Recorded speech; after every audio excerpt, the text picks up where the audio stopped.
TRS party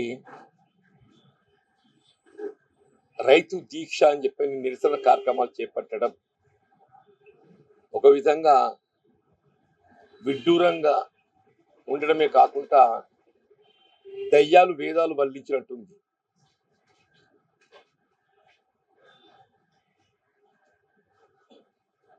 ఇదే కేసీఆర్ గారు ఆనాడు ముఖ్యమంత్రి ఉండగా వరేస్తే ఉరి, కేవలం సన్నబడ్లు మాత్రమే సాగు చేయాలి,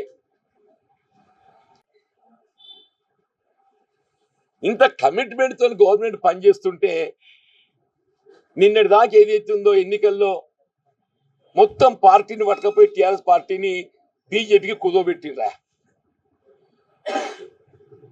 ఆ టిఆర్ఎస్ బీఆర్ఎస్ అదేందో తెలియదు నాకు బీఆర్ఎస్ పట్టుకపోయి ఏం చేసిండ్రు, బీజేపీకి కుదోబెట్టిండ్రు. ఇప్పుడు దాన్ని ఇడిపించుకోవాలి కదా.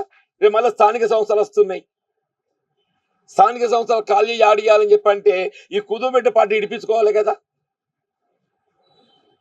ఈ కుదోబెట్ట పార్టీ ఇడిపించుకోవడానికి కోసము మేము ఏదో చేస్తున్నాం చెప్పాను, అనిపించుకుందామని చెప్పని రైతు దీక్ష నిరసన కార్యక్రమాలు నాకు ఆశ్చర్యం కలుగుతుంది అంటున్నాను. నువ్వు చేసిన పని మేము చేయకుండా మా తప్పు. ఏదైతే నువ్వు గత ప్రభుత్వ హయాంలో నువ్వు అమలు చేసింది మేము చేయలేకుంటే you can find fault with us. నువ్వు నిన్నటి దాకా అమలు చేసిన కార్యక్రమాలన్నీ అమలు చేసుకుంటూ అదనంగా చేస్తున్నావు. ఇవాళ మేము నిన్నటి వరకు నువ్వు అమలు చేసిన కార్యక్రమాలన్నీ అమలు చేస్తున్నావు. ఇవాళ మేము అమలు చేసే ఉచిత రవాణా కానీ, 200 యూనిట్ల వరకు ఉచిత విద్యుత్ సౌకర్యం కానీ, గృహ అవసరాలకు 500 రూపాయలకి సిలిండర్ సౌకర్యమే కానీ, ఇవన్నీ నువ్వు నిన్నటి వరకు అమలు చేసిన కార్యక్రమాలకు అదనంగా చేస్తున్నావు. చేసినాడే టఫ్ అని చేసిన ఎన్నిక ఏదైతుందో నిజామాబాద్ పార్లమెంట్ ఎన్నిక గతంలో ఇది భారతీయ జనతా పార్టీ ప్రాతినిధ్యం వహిస్తున్న స్థానం.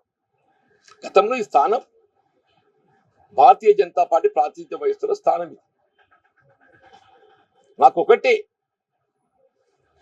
నా జగిత్యాల నాకు వాస్తవంగా ప్రజా జీవితం రాజకీయంగా జన్మనిచ్చింది జగిత్యాల. అటువంటి ప్రాంతానికి నేను సేవ చేయాలి అనేటువంటి ఒక తపనతోని నేను నిజామాబాద్ ఆపు చేసుకున్నాను. అటువంటి తపనతో నిజామాబాద్ ఆపు చేసుకున్నాను. నా పార్టీ కూడా గైడెన్స్ ఇచ్చింది, ఎందుకు నువ్వు పద్మవ్యూహంలో దొత్తున్నావు అని చెప్పాను. నేను చెప్పిన నేను పద్మవ్యూహంలో దొస్తున్నా అని చెప్పాను. నేను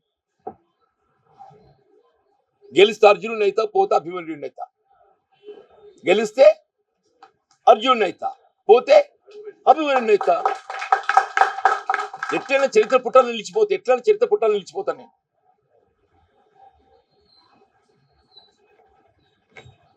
ఆ రాజకీయ హోదాకు తగిన పదవి నేను కోరుకోలేను, మీరు ఇచ్చే పరిస్థితులు లేరు. నా హోదా కంటే చిన్నది కోరుకోను, నా హోదా కంటే చిన్నది నేను కోరుకోను, నా హోదాకు తగ్గ పదవిని పొందే పరిస్థితి లేదు.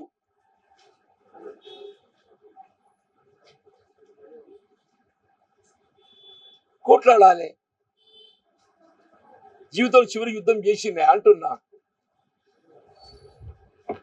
మీ అందరి అభిమానం ఉంది, నాకు చాలదే. మీ అందరి అభిమానం ఉందంటున్నా చాలు, నాకు తెలుసు. Enough for me. అందరూ గెలవాలనే లక్ష్యంతో కొట్లాడతాం. గెలవకున్నా కానీ ఏదో చరిత్ర నిలిచిపోతారు, గెలవకుండా చరిత్ర నిలిచిపోతారు. అది వీరుని లక్షణం,